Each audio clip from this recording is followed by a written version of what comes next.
Guys आज के इस वीडियो में हम 4 एडवांस स्ट्रक्चर की बात करने वाले हैं। तो चलिए हम लोग आगे बढ़ते हैं फर्स्ट एडवांस स्ट्रक्चर की ओर। तुम तो पैसा लौटाने का नाम ही नहीं ले रहे हो। आज तो लाइट आने का नाम ही नहीं ले रही है। वह तो नहाने का नाम ही नहीं ले रहा है। तो गाइज इस प्रकार के सेंटेंसेस को इंग्लिश में कैसे बोलना है, इसके लिए कौन से स्ट्रक्चर का यूज करना है, आज के इस वीडियो में हम सीखने वाले हैं। देखिए इन सभी सेंटेंसेस में एक चीज़ कॉमन है, वह है नाम ही नहीं ले रहे हो। क्या नाम ही नहीं ले रहे हो? नाम ही नहीं ले रहे हो, इसे हम इंग्लिश में कहते हैं not ready to. Not ready to. चलिए इसको यूज करने के कंप्लीट स्ट्रक्चर देख लेते हैं। पहले आपको लिखना पड़ेगा सब्जेक्ट, इसके बाद आपको यूज कर देनी है हेल्पिंग वर्ब, हेल्पिंग वर्ब के बाद आपको यूज कर देनी है नॉट रेडी टू, इसके बाद वर्ब की फर्स्ट फॉर्म और लास्ट में ऑब्जेक्ट। चलिए इसे कुछ एग्जाम्पल्स के माध्यम से और बेटर से समझने की कोशिश करते हैं। तुम तो चुप होने का नाम ही नहीं ले रहे हो।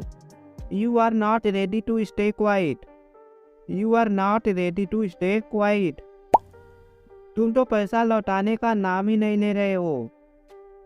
You are not ready to return money. You are not ready to return money. Rohit तो सोने का नाम ही नहीं ले रहा है। Rohit is not ready to sleep. Rohit is not ready to sleep. आज तो लाइट आने का नाम ही नहीं ले रही है। The power is not ready to come back today. The power is not ready to come back today. बारिश तो रुकने का नाम ही नहीं ले रही है। Rain is not ready to stop. Rain is not ready to stop. वह तो नहाने का नाम ही नहीं ले रहा है। He is not ready to take a bath. He is not ready to take a bath. Salu तो पढ़ने का नाम ही नहीं ले रही है। Salu is not ready to study. Salu is not ready to study. Second advance structure. वह आता है तो आने दो। सो रहा है तो सोने दो। चला गया तो जाने दो। गाइज ये ऐसे सेंटेंस है जिन्हें हम अपने डे टू डे लाइफ में बोलते हैं। इस प्रकार के छोटे छोटे वाक्य को हम हिंदी में तो बड़े आसानी से बोल लेते हैं, बट इसे इंग्लिश में कैसे कहा जाता है, इसके लिए कौन से स्ट्रक्चर का यूज़ करना है, आज के इस वीडियो में हम सीखने वाले हैं। तो चलिए सबसे पहले इसका स्ट्रक्चर देख लेते हैं। पहले आपको लिखना पड़ेगा इफ़। इफ़ के बाद आपको यूज कर देनी है सब्जेक्ट। सब्जेक्ट के बाद आपको यूज कर देनी है वर्ब। वर्ब के बाद आपको यूज कर देनी है लेट। लेट के बाद आपको यूज कर देनी है ऑब्जेक्टिव केस, जैसे कि मी, अस, हिम, हर, देम, इट, ये सब। चलिए एग्जाम्पल्स के माध्यम से इस स्ट्रक्चर को और अच्छे से समझ लेते हैं। हमारा फर्स्ट सेंटेंस है सुनता है तो सुनने दो। देखिए ये जो सेंटेंस है इसमें दो बात है, एक है सुनता है और दूसरी है तो सुनने दो।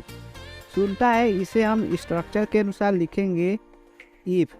इफ़ के बाद आपको यूज करनी है सब्जेक्ट, इसके बाद एक छोटा सा कामा लगाना है, इसके बाद अब सेकेंड पार्ट को लिख लेंगे। सो हमारा स्ट्रक्चर के हिसाब से सेंटेंस बन जाएगा if someone hears let him. If someone hears let him. Then second sentence वो आता है तो आने दो। If he comes let him. If he comes let him. चला गया तो जाने दो। If he went let him. If he went let him.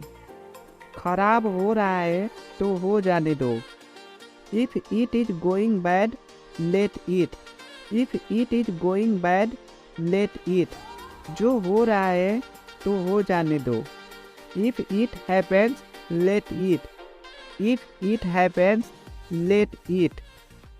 Third advance structure. तुम्हें कुछ हो जाता तो, मैं मम्मी से डांट खाता तो, तुम बीमार पड़ जाते तो। गाइज हम कभी कभी इस प्रकार के छोटे छोटे वाक्य को अपने डेली लाइफ में यूज करते हैं, जहाँ पर हम कहते हैं कि हो जाता तो गाइज इस प्रकार के सेंटेंसेस को हम इंग्लिश में कैसे कहेंगे।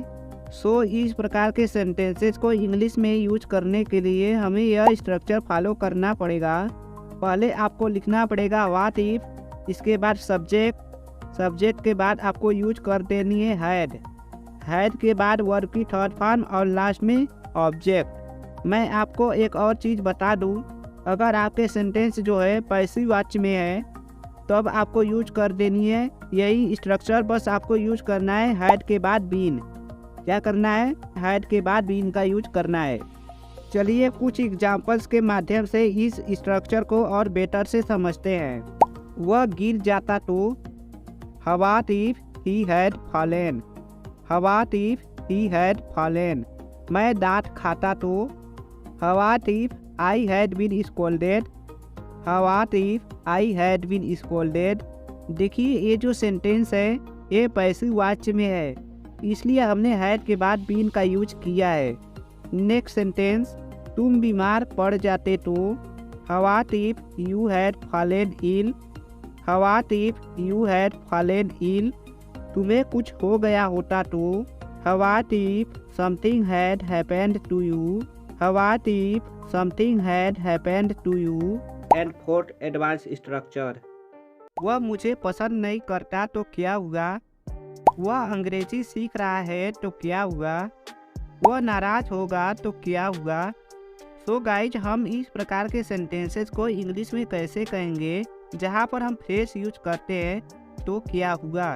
तो क्या हुआ इसे हम इस प्रकार भी कह सकते हैं, परवाह नहीं है, होने दो या फिर रहने दो, ये सब कह सकते हैं। इसे हम इंग्लिश में लिखेंगे सो व्हाट, सो व्हाट। चलिए कुछ एग्जाम्पल्स के माध्यम से इसके यूज को और अच्छे से समझ लेते हैं। योर फर्स्ट सेंटेंस, वह नाराज होगा तो क्या हुआ, he will get angry so what, he will get angry so what. वह अंग्रेजी सीख रहा है तो क्या हुआ, he is learning English so what, he is learning English so what. वह मुझे पसंद नहीं करता तो क्या हुआ, he doesn't like me so what, he doesn't like me so what। यदि वह 36 वर्ष की है और अंग्रेजी सीख रही है तो क्या हुआ, if she is 36 years old and learning English so what, if she is 36 years old and learning English so what। तुम यहाँ खाना खा रहे हो तो क्या हुआ, you are eating here so what, you are eating here so what। तुम अपने गांव नहीं गए तो क्या हुआ। Guys, this sentence is for your practice, so इस सेंटेंस का आंसर आप कमेंट में कीजिए। Thank you.